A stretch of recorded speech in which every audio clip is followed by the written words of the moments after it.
लेकिन अगर दिल की गहराई से आपने गुफ्तगू समाअत की तो ज़रूर आपके दिल की दुनिया में तब्दीली पैदा होगी इंशाअल्लाह। तो इस जन्नत की क्यारी का इनेकाद जिसने किया है, जिसने मुझे बुलाया, आपको बुलाया और ये क्यारी सजाई है, अल्लाह तबारक व तआला हमारे अल्ताफ भाई को बेपनाह दौलतों से माला माल फरमा। आमीन आमीन। दूसरे लोगों को दौलत होती है तो वो कव्वाली करवाते हैं, तो सच है। हमारे बिहार के बाज़ इलाकों में 5-5 लाख रुपए कव्वाल को देखे लोग बुलाते हैं। इस बरेली, मुरादाबाद, रामपुर, पीलीभीत इलाके में 5-5 लाख रुपए देके शेख चिल्ली को बुलाते हैं। पैसा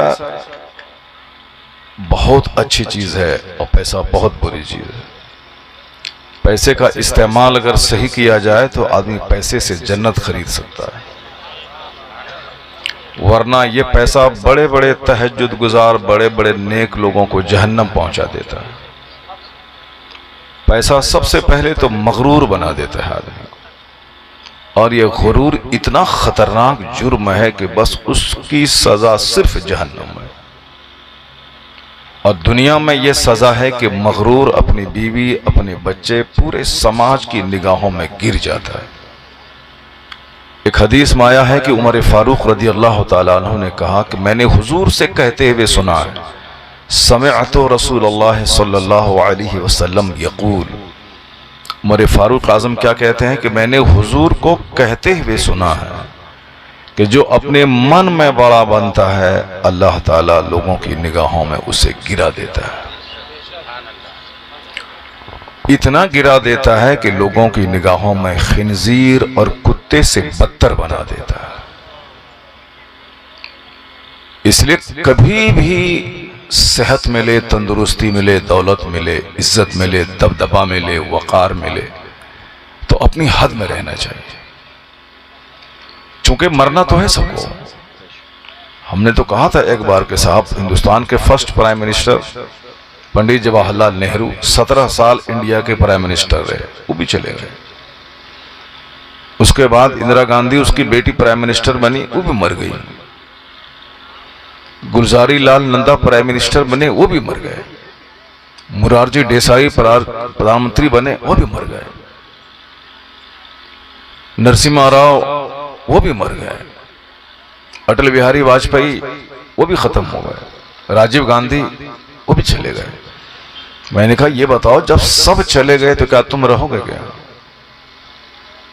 तुम भी नहीं रहोगे? एक दिन कुर्सी खाली करके जाना होगा।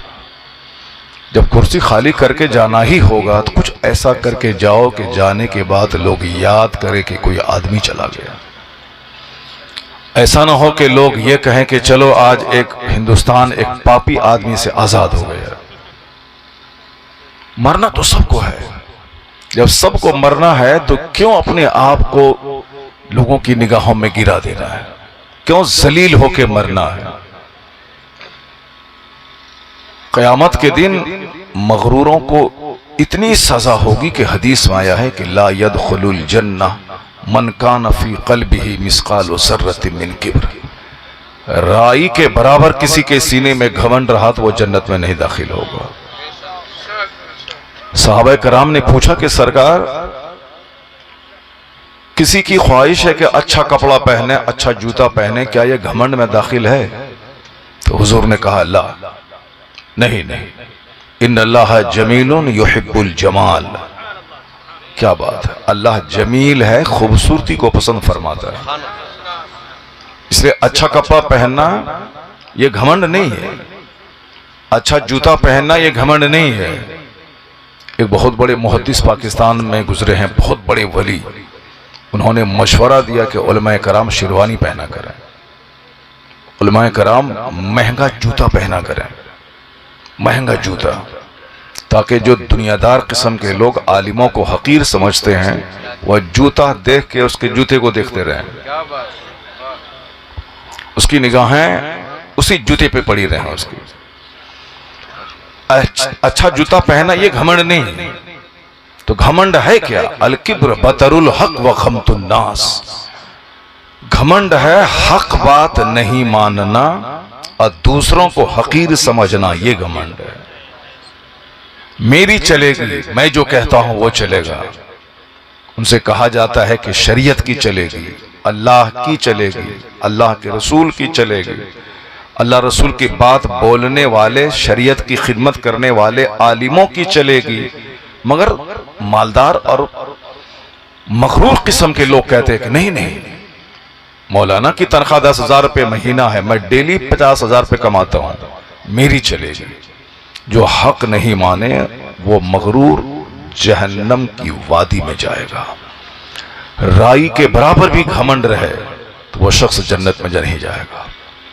अच्छा जूता पहने अगर अल्लाह ने आपको दिया है, मगर दिल इतना उजला रखें कि जैसे ही कुरान हदीस की बात समझाई जाए तो आप अपनी बात से विड्रॉल कर लें, कहें अब मेरी नहीं चलेगी, मेरे रब की चलेगी। Surrender to the will of Allah, Allah की मर्जी के सामने सरेंडर कर जाना, यह है आजिज़ी और खाकसारी। और अपनी बात पे अड़ा रहना ये घमंड है। हक बात नहीं मानना ये घमंड है, और दूसरों को हकीर समझना ये घमंड है। 10,000 रुपए का जूता आप पहने कोई हर्ज नहीं है, लेकिन चप्पल पहनने वाले को अपने से कमतर समझना ये घमंड है। आप 16 लाख की बाइक पे चलें कोई हर्ज नहीं है, लेकिन साइकिल और पैदल चलने वाले को जलील समझना यह घमंड है। आप 4 करोड़ की डिफेंडर कार पे चलें कोई हर्ज की बात नहीं, लेकिन अगर कोई स्विफ्ट पे चल रहा है, आल्टो पे चल रहा है, उसको गिदड़ समझना, हकीर समझना, उसको अपने से कमतर समझना ये घमंड है। ये घमंड आदमी को लेके डूबेगा। दौलत यहां खत्म होगी, इज्जत यहां खत्म होगी, मरने के बाद जहन्नम की आग वहां मिलेगी। उमर फारूक क्या कहते हैं कि जो अपने आप को बड़ा समझता है, फी आयुनि नास, लोगों की निगाहों में वह खिंजीर और कुत्ते से बदतर हो जाता है। और मन तवाज़ा लिल्लाहि रफ़अहुल्लाह, जो अल्लाह के लिए नरमी इख्तियार करता है, तवाज़ो इख्तियार करता है, अल्लाह उसको बुलंद कर देता है। वो अपने मन में तो छोटा होता है, लेकिन लोगों की निगाहों में अल्लाह उसको इज्जत वाला बना देता है।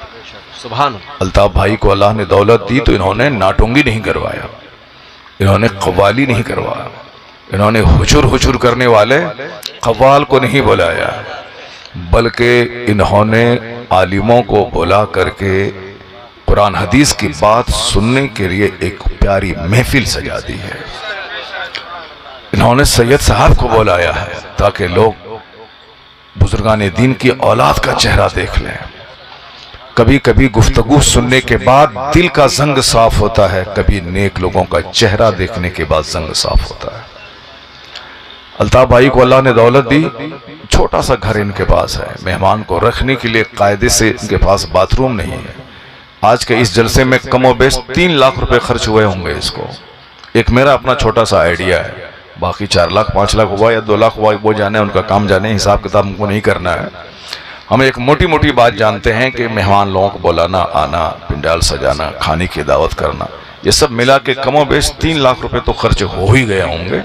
ज्यादा हुए होंगे, कम नहीं हुए होंगे। ये 3 लाख रुपए से एक शानदार जबरदस्त टॉयलेट ये बना सकते थे, बिल्कुल टाइल्स मार्बल से सजा हुआ बना सकते थे कि भाई इस बार जलसा नहीं होगा, अगले बार जलसा करवाएंगे, लेकिन इस बार इस पैसे को बचा करके हम एक शानदार टॉयलेट बना लेते हैं ताकि मेहमान उलमाए कराम लोग आएंगे तो उनको परेशानी नहीं होगी। ये बना सकते थे, मगर मुझको लगता है कि इन्होंने सोचा कि टॉयलेट बाद में बनेगा, जिक्र खुदा की महफिल पहले सजेगी। क्या बात। अल्लाह तबारक व तआला इनके कारोबार में बरकत अता फरमाए। अल्लाह ताला आप सबों को खुशहाली अता फरमाए। नियत ये रखें कि अल्लाह दौलत दे तो मैं मस्जिद बना दूंगा, अल्लाह दौलत दे तो मैं समाज के गरीबों का इलाज करवा दूंगा, अल्लाह दौलत दे तो मैं समाज की 2-4 गरीब बेटियों की शादी करवा दूंगा। अगर आपने ये नियत की और दौलत नहीं मिली तो 5 करोड़ की मस्जिद तामीर करने का सवाब तो मुफ्त में मिल गया आपको। बस नियतुल मोमिन खैरुम मिन अमली, the intention of believer is better than his deeds and action. मोमिन की नीयत उसके अमल से बेहतर है। नीयत अच्छी रखें, कहें कि या अल्लाह मुझको 2 करोड़ दे दे, मैं 10 लाख ज़कात निकालूंगा। जाहिर सी बात है, 1 करोड़ रुपए में ज़कात निकलती है कितनी? 2.5 लाख रुपए। 1 करोड़ अगर अल्लाह आपको दिया और 2.5 लाख ज़कात निकाले तो 2.5 लाख में कितने गरीबों का भला हो जाएगा। और अगर 2 करोड़ रुपए आपके पास हैं, 10 लाख रुपए आपने, 5 लाख आपने ज़कात में निकाल दिया, तो कितने गरीबों का भला होगा। तो नियत ये न रखें कि फला साहब बंबई से घर आ रहे हैं तो हम उनके पास जाएंगे, पैसे ले लेंगे। फला साहब गल्फ से आए हैं तो अपनी माँ का इलाज कराने के लिए उससे पैसे ले लेंगे। फला साहब मालदार हैं तो चलो अपनी बिटिया की शादी में उससे हम कुछ फर्नीचर का पैसा ले लेंगे। ये नियत नहीं रखें। नियत ये रखें कि अल्लाह ताला मुझको दे तो मैं गरीबों की मदद करूंगा। The giver hand is better than the taker hand. देने वाला हाथ लेने वाले हाथ से बेहतर होता है। देने वाला हाथ ऊपर होता है, लेने वाला हाथ नीचे होता है।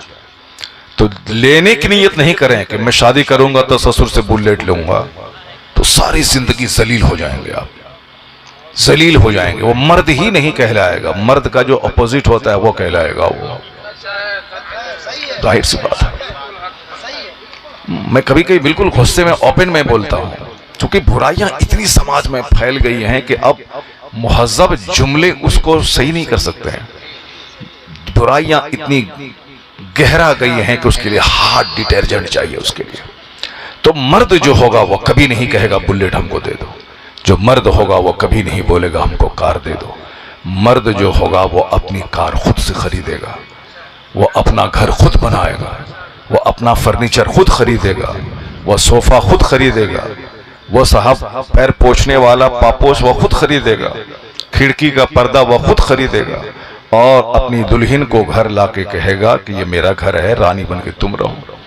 यह मेरा सोफा है, रानी बनके तुम बैठो। ये मेरा फ्रिज है, रानी बनके इसमें बकरीद का गोश्त मुहर्रम तक तुम रखो, इसमें तुम रखो।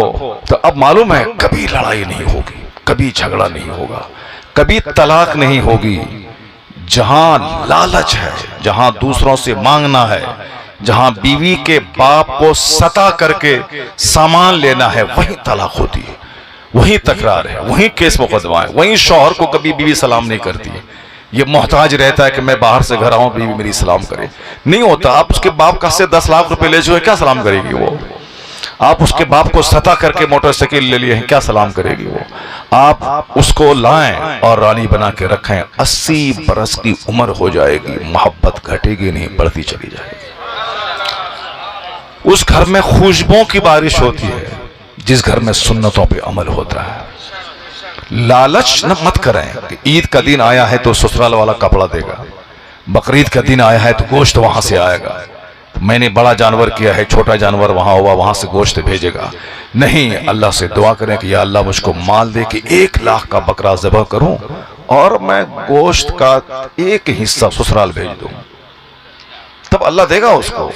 और जो ये कहेगा ससुराल वाला मेरा बड़ा साला बकरा ज़बह किया है 50,000 का, वो गोश्त भेजेगा, वो सारी जिंदगी कंगाल रहेगा, कभी खुशहाल नहीं। खुशहाल वो रहेगा जो देने की नीयत करे कि अल्लाह मुझको दे तो मैं माँ की खिदमत करूं, अल्लाह मुझको दे तो मैं बाप की खिदमत करूं, अल्लाह मुझको दे तो मैं अपने गरीब साला की खिदमत करूं, अल्लाह मुझको दे तो मेरी बीवी की जो माँ है, मेरी बीवी मेरी बीवी है, उसकी जो माँ है वो मेरी सास है, उसकी माँ मेरी माँ है, मैं उसकी खिदमत करूं। मेरी बीवी का जो बाप है वो मेरा बाप है, ससुर है, मैं उसकी खिदमत करूं। लूं नहीं दूं, जहां लेने की बात होगी वहां नफरत पैदा होगी, वहां अदावत होगी, वहां दुश्मनी पैदा होगी, वहां नफरतें होंगी, रिश्तेदारियां टूटेंगी, वहां डिस्टेंस और दूरियां बढ़ेंगी।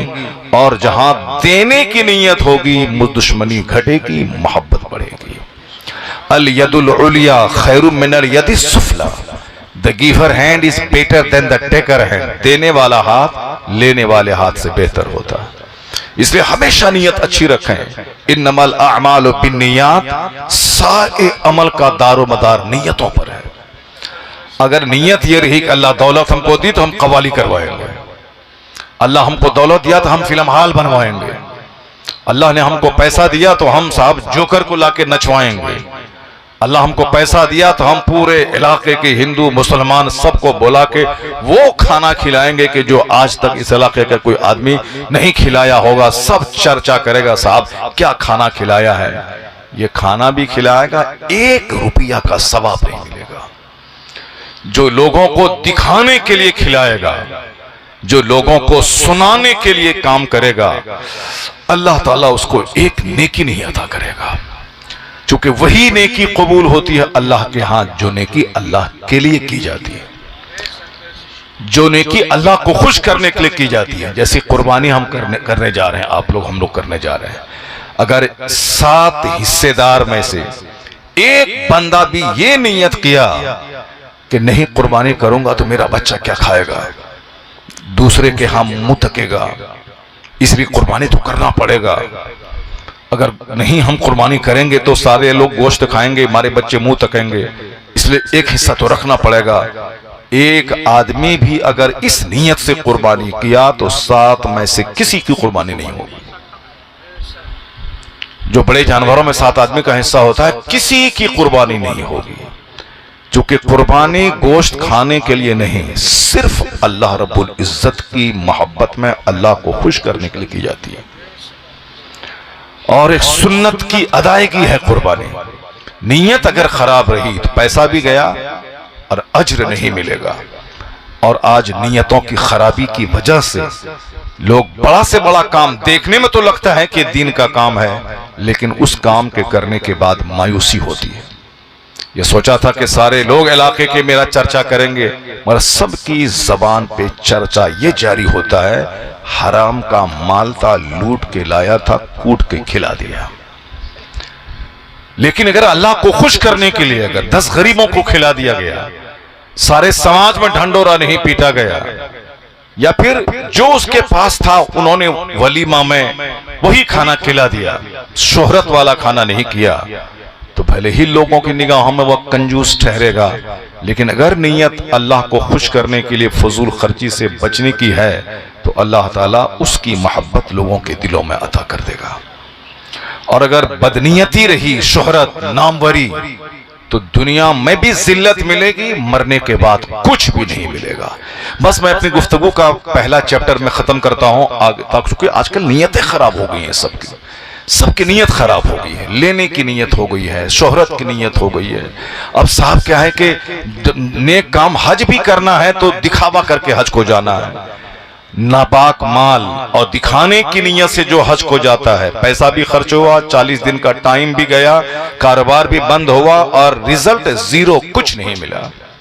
हदीस में आया है कि जो नापाक माल, यानी जो माल झूठ बोल के कमाया गया, कपड़ा खरीदा है 50 रुपए, बोलता अरे 100 रुपए में तो मैं खरीदा हूं, कैसे मैं तुझको दे दूं 80 रुपए में। झूठ बोल के जो माल बेचा, जो पैसा कमाया, वो माल हराम है।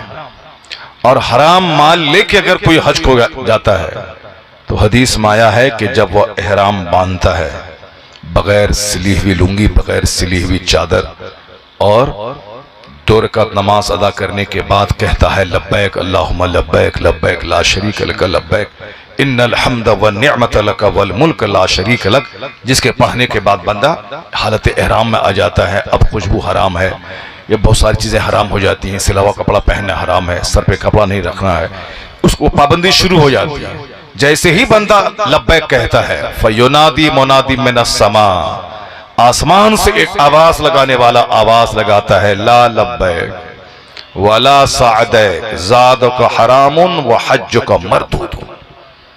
ए मेरी कौम, कहां चले गए, लोगों की सोच कहां चली गई। मस्जिद भी बनाता है तो शोहरत हो, जलसा भी करवाता है तो शोहरत हो, मदरसा भी बनाता है तो शोहरत हो, 2-4 कंबल भी गरीबों को जाड़े में बांटता है तो शोहरत हो। तो जो शोहरत की नीयत से ये सब करता है तो वह काम खत्म होने के बाद दिल को खुशी नहीं मिलती, मायूसी हो जाती है। मस्जिद बनाने के बाद झगड़ा, मदरसा बनाने के बाद झगड़ा, जलसा करने के बाद झगड़ा, ईदगाह बनाने के बाद झगड़ा, ये नेक काम करने के बाद जो ये लफड़े हो रहे हैं, ये सब बदनीयती की सजा है, सब बदनीयती की सजा। जरा गौर से सुनिए, सारे अमाल का दारो मदार नीयतों पर है। और जो बंदा इसलिए हज को जाता है कि मुझ पर नमाज फर्ज है, मैं मस्जिद 5 वक्त पढ़ने जाता हूं, कहां मैं ढोल बजा के जाता हूं, वक्त हुआ फौरन मस्जिद चले गए। उसी तरह हज फर्ज है, जैसे ही हज फर्ज हुआ फौरन जाए, लेट न करे। अगर लड़का कमाता है, माँ बाप के पास पैसे नहीं हैं, लड़के पर अपना हज फर्ज है, वो जल्दी हज को जाए। माँ अगर हज नहीं करी है, बेटा पर हज फर्ज है, वो अगर माँ को भेज रहा हज करने के लिए, तो ये हज नफल तो हो जाएगा, मगर कोई नफल उस वक्त तक कबूल नहीं होता जब तक कि बंदा फर्ज ना अदा करे।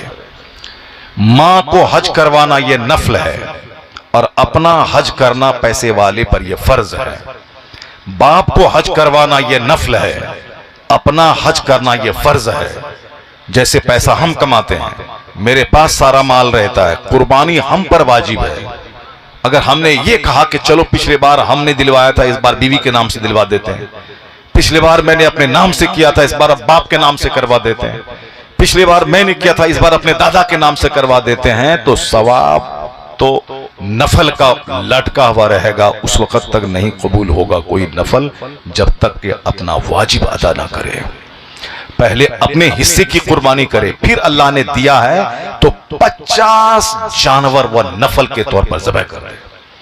माँ का हिस्सा, बाप का हिस्सा, चचा का हिस्सा, ससुर का हिस्सा, सास का हिस्सा, दादी का हिस्सा, परदादी का हिस्सा, गौस पाक का हिस्सा, आला हजरत का हिस्सा, गरीब नवाज का हिस्सा, मखदूम बिहार का हिस्सा, मसूद सालार गाजी रदी अल्लाह तआला अन्हु का हिस्सा, सबका हिस्सा दीजिए। अपना हिस्सा देने के बाद अगर अपना नहीं दिया और 1 लाख बुजुर्गों का दे दिया, तो वो सब लटका हुआ रहेगा, कबूल नहीं होगा जब तक कि अपना वाजिब ना अदा करे।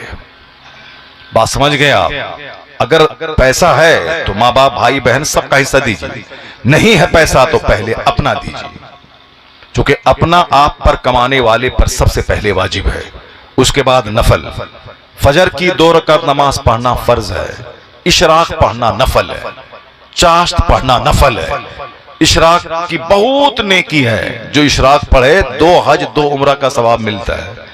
किनको? जो फजर की नमाज पढ़ने के बाद मस्जिद में बैठा रहा, अल्लाह अल्लाह करता रहा, यहां तक कि सूरज निकलने के 20 मिनट हो गए, अब वह 2 रकात पढ़ के मस्जिद से निकले, ऐसा है जैसे 1 हज 1 उम्रा का सवाब लेके निकलेगा। कितना बड़ा सवाब है। लेकिन ये कब मिलेगा? जब फजर की नमाज पढ़ करके इशराक पढ़ा है। अगर फजर छोड़ करके ऐसे बैठा रहा, वो 1 लाख रकत पढ़ ले, कोई नफल कबूल नहीं होता जब तक कि बंदा फर्ज ना अदा करे। आला हजरत रदी अल्लाह तआला अन्हु लिखते हैं, कोई नफल कबूल नहीं होता जब तक कि बंदा फर्ज ना अदा करे। इसलिए ताक रातों में, बड़ी बड़ी रातों में नफल करने वाला, वो नफल पढ़ने के बजाय जो अपनी कज़ा नमाज़ें हैं वो अदा करे, ताकि रात जागने का भी सवाब मिल जाएगा, और जो नमाज कज़ा है उसके जिम्मे वो नमाज भी अदा हो जाएगी उसकी, वो करे। ये है इल्म। वरना सारी जिंदगी नफल पढ़ते रहे और फर्ज छोड़ते रहे, पता चला क़यामत के दिन कि एक नेकी नहीं उसके नाम अमाल में है। इसलिए कहा गया है कि जो 1 चैप्टर हदीस, कुरान और फिक़्ह का पढ़ ले सुबह फजर की नमाज पढ़ने के बाद, 1000 रकत नमाज नफल पढ़ने से बेहतर है ये काम। जैसे अभी आप दीन सीख रहे हैं, मैं सिखा रहा हूं, हदीस में आया है कि जो रात में थोड़ी देर दीन सीख ले और दूसरा बंदा पूरी रात जागकर 100 रकत नमाज नफल पढ़े, उससे बेहतर 10 मिनट दीन सीख लेना है।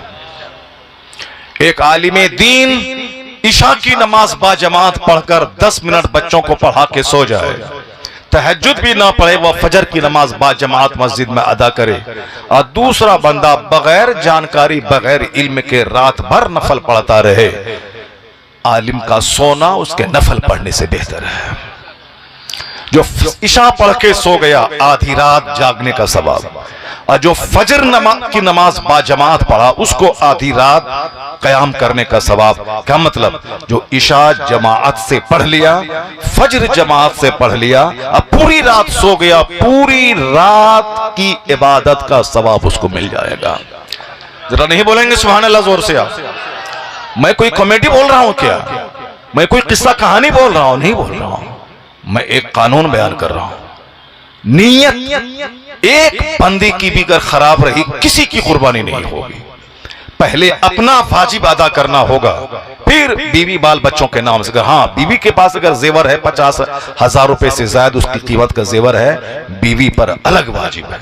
माँ के पास अगर 1 लाख की प्रॉपर्टी है, माँ पर अलग कुर्बानी वाजिब है। अगर बाप के पास अगर 1 लाख रुपए है तो बाप पर अलग वाजिब है। अगर बाप के पास 2-4 बीघा खेती बाड़ी की जमीन है, बेटा अपना अलग हैदराबाद में कमाता है, जवान हो गया, इनके पास पैसे हैं, तो बाप पर अलग वाजिब है, बेटे पे अलग वाजिब है।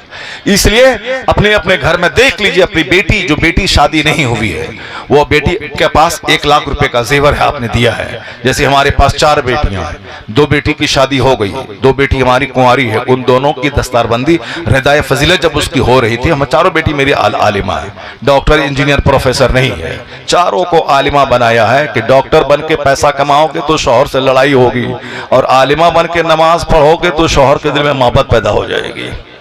जो भी कमाने वाली औरत है, शौहर से उसका नहीं पटता है। यहां तो बगैर कमाए हुए सर के बाल नोच के खा रही है, जो बगैर कमाए हुए सर के बाल नोच रही है, तो जो कमाएगी 1 लाख महीना, तो क्या हाल होगा उसका।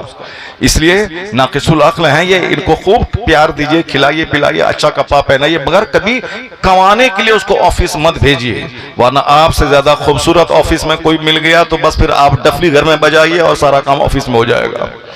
इसलिए आप हमेशा अपनी खवातीन से कहिए कि तुमको अल्लाह ने कमाने के लिए नहीं पैदा किया है, मैं तेरी मेहर की रकम दूंगा, 1 लाख से लेके 10 लाख जो मेहर की रकम तय हुई है, मेहर की रकम मैं दूंगा, खाना कपड़ा मैं दूंगा, नानो नफका मैं दूंगा, वलीमा का खाना मैं खिलाऊंगा।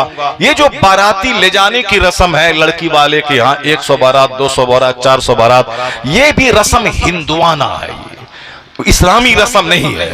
इस्लामी रस्म क्या है कि शादी करके दुल्हन को लाएं और रात गुजार के सुबह वलीमा आप करें, चाहे 10 आदमी को खिलाएं या 10,000 आदमी को खिलाएं, ये वलीमा सुन्नत है।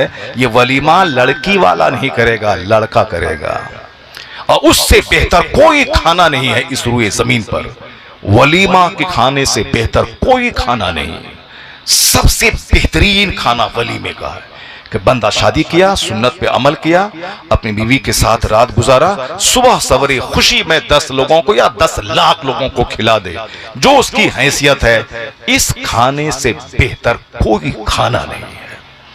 इसे वलीमा की दावत अगर कोई दे तो कभी उसको मत ठुकराएं। इन्ना शर्रल वलीमा आया है हदीस में कि बेशक सबसे बुरा वलीमा वो है जिसमें मालदारों को बुलाया जाए, गरीबों को छोड़ दिया जाए। और आजकल अक्सर वही होता है, पड़ोस के गरीब को छोड़ दिया गया और पुलिस वाला, दारोगा वाला, थाना वाला सबको बुलाया गया। तो पुलिस वाला जो वो खाना खा के जाएगा, दिन भर गाली देगा, तो मेरा खाना खाएगा, वो गाली देगा, तो उस गाली में हम भी शरीक हो जाएंगे। एक मौलाना को बोला कि आपने खाना खिलाया, अब वो 2 घंटे खिताब किया, तो उस खाने में बोलने में जो ताकत लगी वो आपके खाने की ताकत लगी, तो ये बोलेगा, ये सवाब आपको भी मिल जाएगा। इसलिए हदीस में आया है कि ला तुसाहिब इल्ला मुमिना ला याकुल ताअमका इल्ला तकी, खाना मत खिलाओ मगर नेक लोगों को, और दोस्ती मत करो मगर साहिब ईमान से। अगर बदअकीदा से दोस्ती किए, अगर बदमजहब से दोस्ती किया, अगर शराबी पापी मुशरिक से दोस्ती किया, तो ईमान के लुटने का चांस है। और इसलिए दोस्ती आशिक रसूल से, दोस्ती मोहब्बत रसूल करने वाले से, दोस्ती साहिब ईमान से, दोस्ती मुखलिस मोमिन से, और ट्रांजैक्शन लेन देन सबसे। दुकान खोल के मैं बैठा हूं, कारोबार में कर रहा हूं, सामान बेच रहा हूं, हिंदू, सिख, ईसाई, जैन, बौद्ध, शराबी, पापी, साबुन में बेच रहा हूं, शराबी आएगा, पापी आएगा, सुदखोर आएगा, हर तरह के लोग आएंगे, कौन क्या है हमको क्या मालूम। ट्रांजैक्शन सबसे, मगर मोहब्बत सिर्फ साहिब ईमान से, मोहब्बत साहिब ईमान से। तो आम आदमी जो दिन भर 100 खरीदार आया, क्या मैं सबको अपनी बिटिया की शादी में दावत देता हूं? क्या मैं अपने बेटे के वलीमे में सबको दावत देता हूं? क्या जितने लोग मेरे सामान खरीदने के लिए आए? नहीं, बल्कि दावत उसको देता हूं जिससे दिल का रिश्ता है। तो दिल का रिश्ता किसी काफिरों के लिए नहीं, मुशरिकों के लिए नहीं, फासिकों और शराबी के लिए नहीं, बल्कि मोहब्बत का ताल्लुक दिल से है। और ये मोहब्बत सिर्फ साहिब ईमान से होना चाहिए। और यह हदीस में आया है, अगर इस पर अगर सारे मुसलमान अमल कर लें कि मोहब्बत सिर्फ साहिब ईमान से, तो कोई मुसलमान लड़का किसी काफिर लड़की के साथ नहीं भागेगा, उसको दिल नहीं देगा, अपना ईमान नहीं लुटाएगा, अपने आप को काफिर नहीं बनाएगा। दुनिया में अगर वो किसी मुशरिका लड़की से मोहब्बत करके शादी कर लिया, अपना ईमान बेच दिया, तो कितने दिन तक वो लड़की की ख्वाहिश पूरी करेगा? इस दुनिया में अगर वो 70, 80, 90 साल तक बुढ़ा बन के जिंदा रहा, तो ऐसा नहीं कि वो 80, 90 साल की उम्र में 25 साल के जवान की तरह बीवी की ख्वाहिश पूरी कर पाएगा, नहीं कर पाएगा। इस भाग दौड़ परेशानी के जमाने में 60, 50 के बाद तो आदमी ऐसे ही सर से लेके पांव तक निढाल और कमजोर हो जाता है। और फिर चाहे वो दुनिया ही में जब बीवी के काबिल नहीं रहेगा, तो लेकिन ईमान अगर बेच दिया, मरने के बाद का एक दिन 50,000 साल के बराबर होता है। आज दुनिया में तो 80, 90 साल के बाद मौत आ गई, मर गए, कहानी खत्म हो गई। लेकिन मरने के बाद जिस दुनिया का आगाज होता है, उस दुनिया की कहानी कभी खत्म नहीं होती, क्योंकि जो दुनिया आने वाली है वहां मौत को ज़बह कर दी जाएगी। आग में है तो खरबों साल आग में जल जाएंगे, सब 30 साल के जवान होंगे, मर्द हो या औरत। वहां बुढ़ापा नहीं है जन्नत में, वहां बाल की सफेदी नहीं है जन्नत में, वहां सब जवान रहेंगे और सब दिन जवान रहेंगे, चाहे 50 करोड़ साल हो जाएं, 50 खरब साल हो जाए, क्योंकि उस दुनिया का यौम इख्तिताम नहीं है। वहां का एक दिन दुनियावी काउंटिंग के हिसाब से 50,000 साल का एक दिन वहां का होगा। अब इसी से अंदाजा लगा ले कि अगर ईमान बेच दिया कोई आदमी, दुनिया में भी लज्जत उठाया तो 4, 10, 15 साल, दुनिया में भी बुढ़ा हुआ तो या तो तलाक देगा या छुरी से ज़बह करेगा। क्योंकि जिस मोहब्बत में अल्लाह की मोहब्बत, अल्लाह रब्बुल इज़्ज़त के लिए जो मोहब्बत ना हो, वह मोहब्बत भी टिकती नहीं है। नहीं देखा आपने पूना का एक लड़का एक लड़की से मोहब्बत किया, 2-4 महीना उसके साथ रहा, उसके बाद जब वो लड़की शादी के लिए प्रेशर बनाने लगी, तो ये उसको बड़ा वाला फ्रिज खरीद के लाया, 50 टुकड़े करके फ्रिज में रखा और धीरे धीरे सब टुकड़े को बदन के जंगल में फेंकता रहा रात भर। पुलिस वाले ने सुराग लगाया, उसको दबोचा। सारा हिंदुस्तान जान गया कि जिस लड़की की खूबसूरती को देख करके इसने मोहब्बत किया था, उस लड़की का इस्तेमाल करके उसको कितने हजार टुकड़ों में काट करके फेंक दिया। एक मुसलमान की लड़की नागपुर में एक हिंदू ढाबा वाले को देख करके दौलत, माल, खूबसूरती देख के मोहब्बत करी। मोहब्बत करने के बाद मौलाना चिल्लाता रहा, मौलवी बोलता रहा, मगर किसी की बात नहीं मैं करना। नहीं, बस मोहब्बत का कोई मजहब नहीं होता है, मोहब्बत का कोई मजहब नहीं होता है, मोहब्बत दीवानी होती है।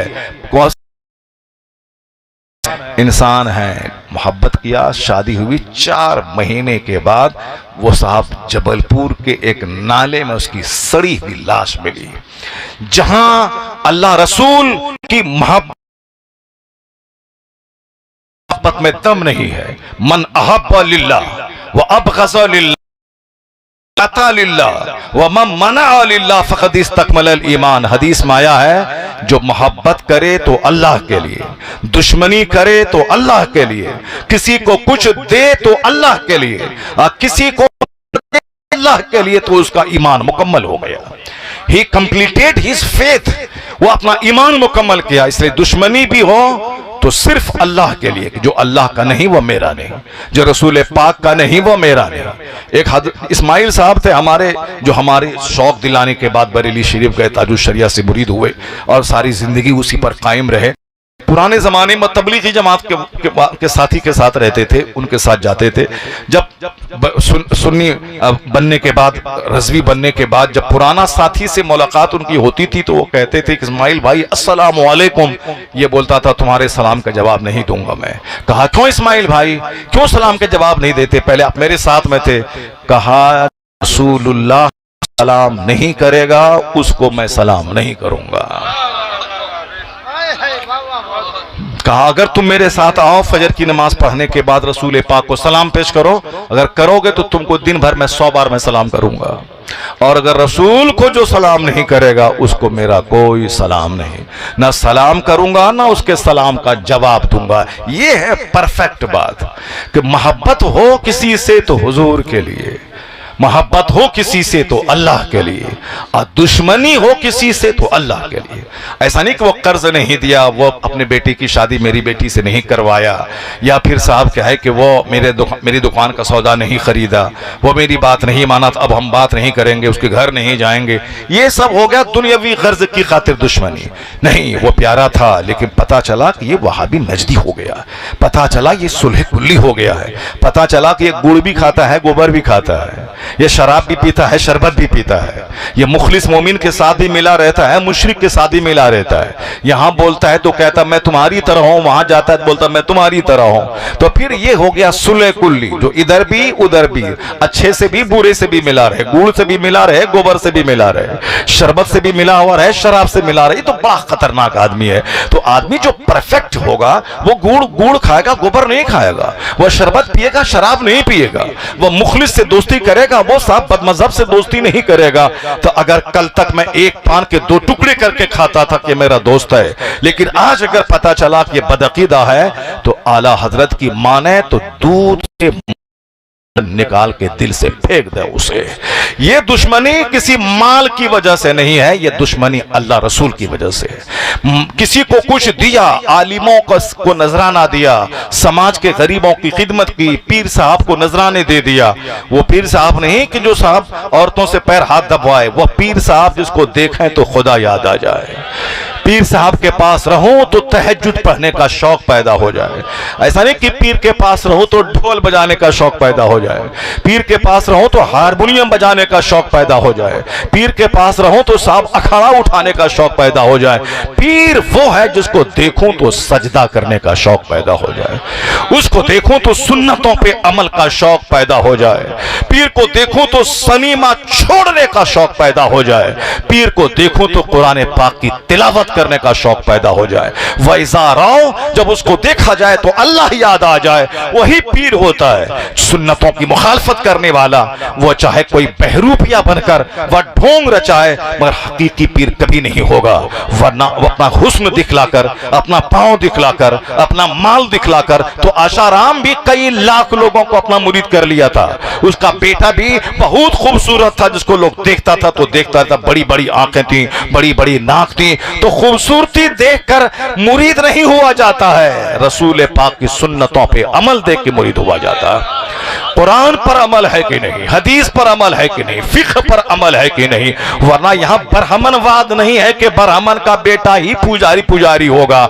हमारे यहाँ एक जुलहा, नदाफ, अंसारी, मंसूरी, धोबी का बच्चा अगर बरेली शरीफ जाके आलिम बन के आया, बैरिस्टर सैयद का बेटा अगर बैरिस्टर है, पठान का बेटा अगर IAS ऑफिसर है, तो जुमा के दिन ये नहीं कहते लोग कि सैयद साहब का बेटा बैरिस्टर है, इसको मेंबर पे चढ़ा दीजिए, मुसल्ले पे बढ़ा दीजिए। ये पठान साहब का बेटा DM है, इसको मुसल्ले पे बैठा दीजिए। नहीं, मंसूरी अंसारी धोबी का बेटा अगर बरेली जाके आलिम बन के आया है, तो सारा समाज कहता है, भले उसका बाप हल जोतता हो, उसकी मां पोछा लगाती हो, मगर ये कुरान हदीस पढ़ के आया है, अब मेंबर पे ये चढ़ेगा, इमामत के मुसल्ले पे ये जाएगा।